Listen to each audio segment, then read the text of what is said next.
আমি এখন আছি হার্ডিঞ্জ ব্রিজে। এটা পাবনার পাকশিতে অবস্থিত। আপনারা হার্ডিঞ্জ ব্রিজ অদূরে আরেকটা সেতু দেখতে পাচ্ছেন, সড়ক সেতু। সেটা হচ্ছে লালন শাহ সেতু।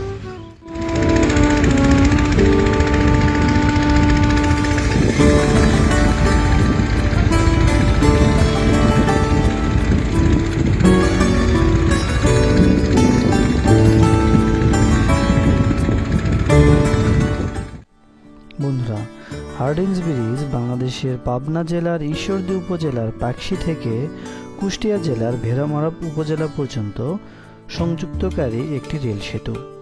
এটি বাংলাদেশের সবচেয়ে দীর্ঘ রেল সেতু হিসেবে পরিচিত।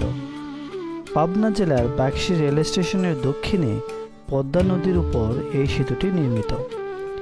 এই সেতুর নির্মাণকাল 1909 থেকে 1915 সাল। তৎকালীন ভাইসরয় লর্ড হার্ডিঞ্জের নাম অনুসারে এই সেতুর নামকরণ করা হয় হার্ডিঞ্জ ব্রিজ। এই সেতুর দৈর্ঘ্য প্রায় 1.8 কিলোমিটার।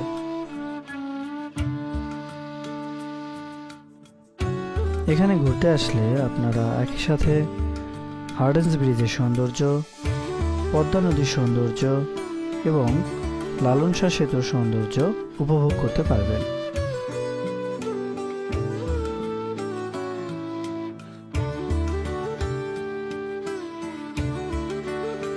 দেখুন বন্ধুরা, একই সাথে হার্ডিঞ্জ ব্রিজ এবং লালন সেতু দেখতে কত সুন্দর লাগছে।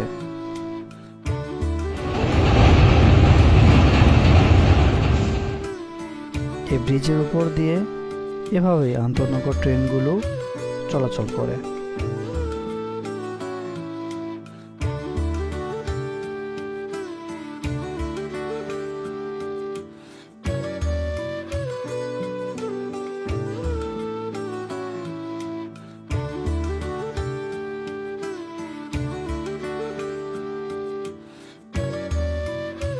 বন্ধুরা, আরেকটি তথ্য দিয়ে রাখি। 1971 সালে মুক্তিযুদ্ধের সময় এই সেতুটির উপর বোমা ফেলে 12 নম্বর স্প্যানটি ক্ষতিগ্রস্ত করা হয়েছিল, যেগুলো পরে মেরামত করা হয়েছে। ধন্যবাদ সবাইকে।